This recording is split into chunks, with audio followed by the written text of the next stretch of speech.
When someone goes missing, it's easy to assume the worst. We have seen countless cases of a disappearance leading to a death.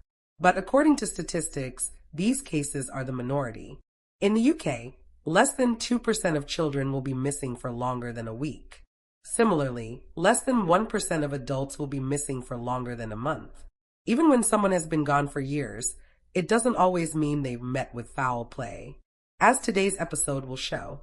Join us as we examine 3 people who disappeared, but turned up alive years later. Natasha Ryan.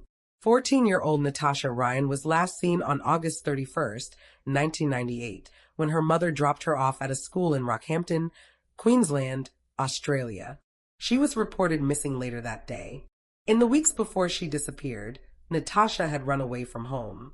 Though she'd been happy and content in her childhood, her parents' divorce and her transition into her teenage years had led her to become a more troubled individual. She experimented with drugs and had reportedly attempted suicide. She had also started seeing a man, Scott Black, who was 21 or 22 at the time. During this first runaway attempt, Natasha had been accompanied by Black and had been found after just 2 days. Black was charged with willful obstruction of police, to which he pled guilty as he had told the police that he had no idea where she was, despite the fact that he'd helped her hide. He had also reportedly been charged with abduction, but this charge was later dropped.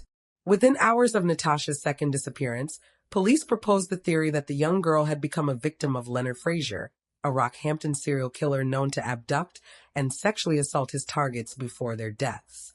Though Frazier confessed to the crime, claiming he'd met Natasha at a cinema and offered her a ride home before attacking her.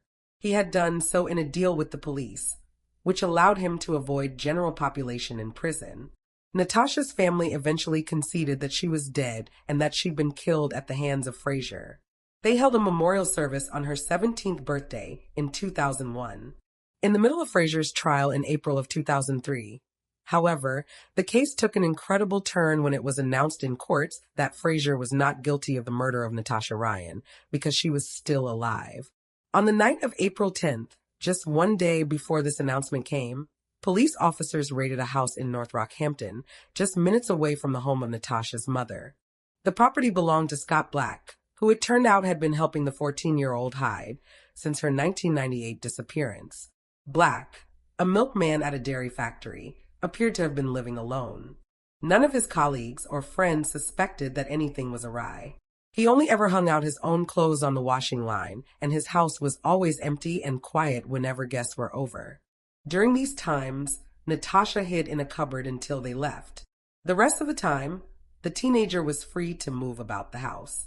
The pair kept the curtains drawn at all times, though, and Natasha only left home under the cover of night, where she'd often take trips to the beach. Inside the home, the 14-year-old learned to cook and sew, and spent much of her time reading and browsing the internet. Just weeks before Frazier's trial began, Natasha appeared to become concerned about the man who was about to be sentenced for a murder he never committed. She reached out to a children's counseling service and used the name Sally to confess to a counselor that she'd run away from home, was living with her boyfriend, and that a man was about to be tried for her death. On April 2nd, the counselor relayed the message to the police, who were unable to trace the call. However, days later, investigators received an anonymous letter that claimed Natasha was alive and well. The message included a phone number.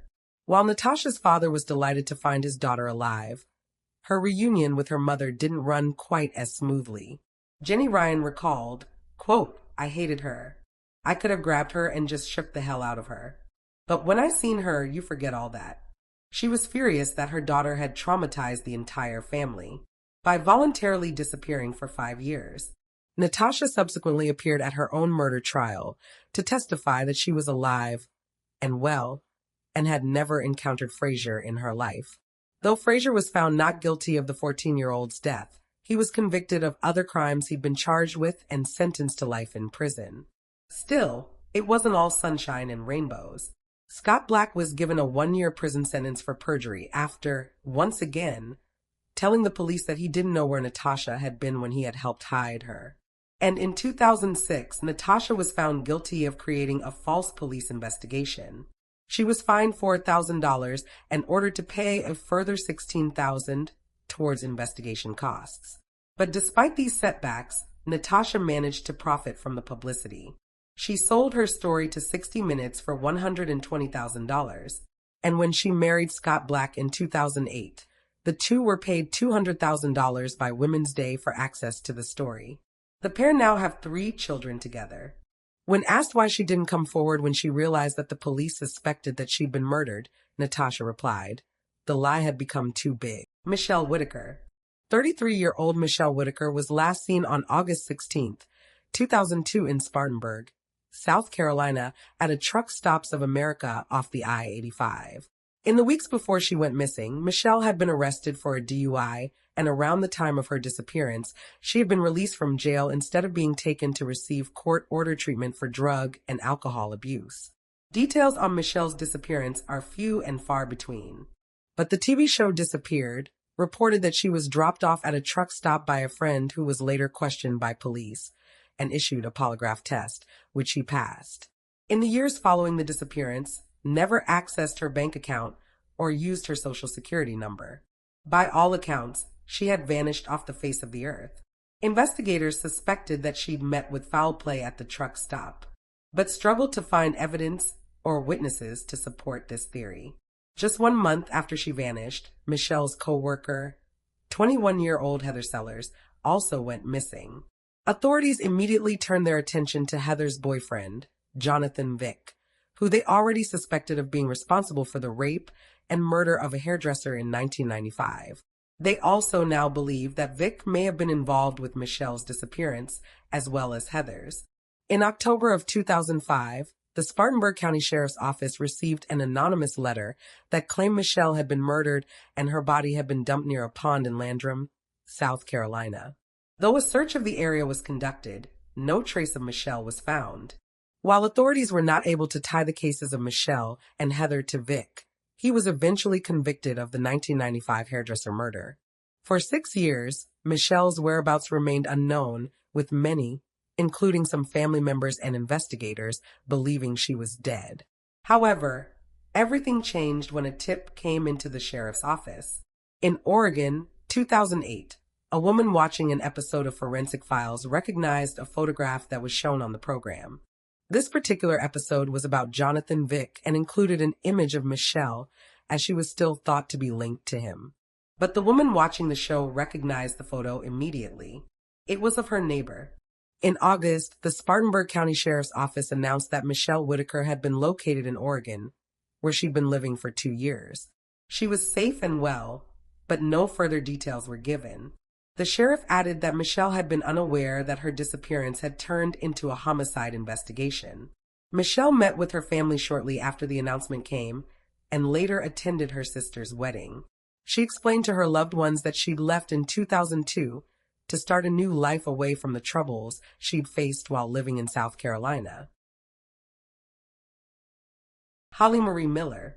On January 12, 1981, the bodies of a woman and a man were discovered in Harris County, Texas in Boggy Woodland, north of the Houston city limits by a dog walker.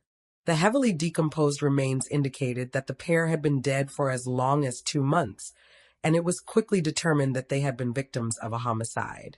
The woman had been strangled while the man had been bound and gagged before he was beaten to death. The investigation in 1981, however, quickly stalled. Despite composite sketches being drawn up, nobody came forward to identify the victims, so Jane and John Doe were buried in the Harris County Cemetery.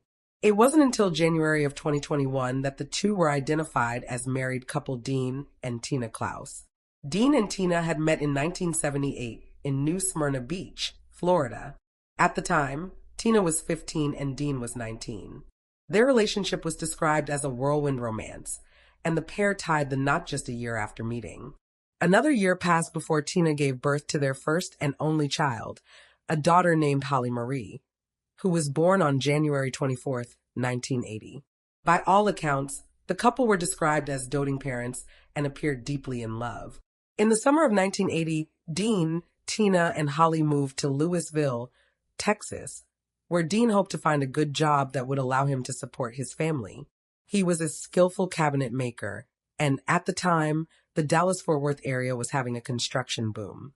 Before long, Dean got a job with D.R. Horton Home Builders, and the family lived with his cousin so they could save to buy their own property. By October, however, something had changed. The couple had fallen out of contact with their families. Investigators now believe that between October 1980 and January 1981, the pair were murdered.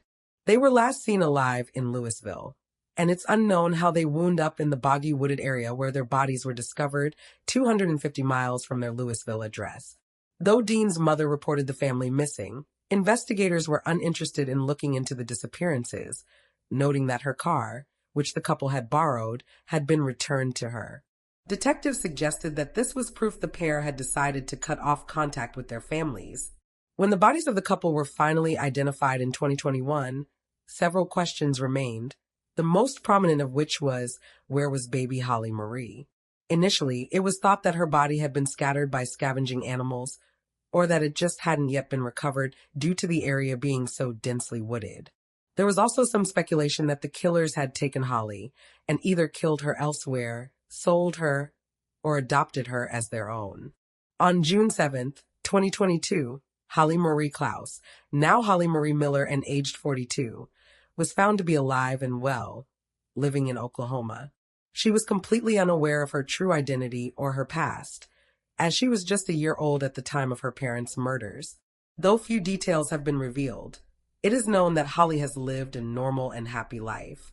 She has been married for 2 decades and has 5 children and 2 grandchildren. At a press conference 3 days after Holly was found, First Assistant Attorney Brent Webster revealed that as a baby, Holly had been dropped off at a church in Arizona by 2 women who identified themselves as members of a nomadic religious group. He stated, quote, "They were wearing white robes and they were barefoot. They indicated the beliefs of their religion included the separation of male and female members, practicing vegetarian habits, and not using or wearing leather goods." The women also reportedly indicated that they had given up a baby before, at a laundromat. It is believed that the group traveled through California, Texas, and Arizona, and that in Yuma, a city in Arizona, women belonging to the group were seen asking for food in the early 1980s. It was also noted that Dean's mother's car, which had been returned to her around the time of the couple's deaths, had been done so following a phone call in late 1980 or early 1981. The caller, who contacted both Dean's and Tina's families, identified themselves as Sister Susan and said they were in LA. She explained that the couple had joined the religious group and no longer wanted to have contact with their families. She then offered to return the car to Florida for a fee. The family agreed and had the police accompany them to the meeting. Although some of the group members were reportedly taken into custody, the police report for this incident has not been located. Family members who were present at this meeting noted how odd it was. It had taken place at night at the Daytona racetrack in Florida, and multiple group members were present, but only Sister Susan spoke. There is speculation that the car was returned in the hopes it would deter the police from investigating the missing couple. The family who raised Holly are not considered suspects in the case. Holly met her biological family through video call before meeting in person. Dean's mother, Donna Casasanta, said, "I prayed for more than 40 years for answers, and the Lord has revealed some of it. We have found Holly." She added that the news was a birthday present from heaven because Holly was located on her biological father's birthday. Though Holly has been found, the murder of her parents is still being investigated.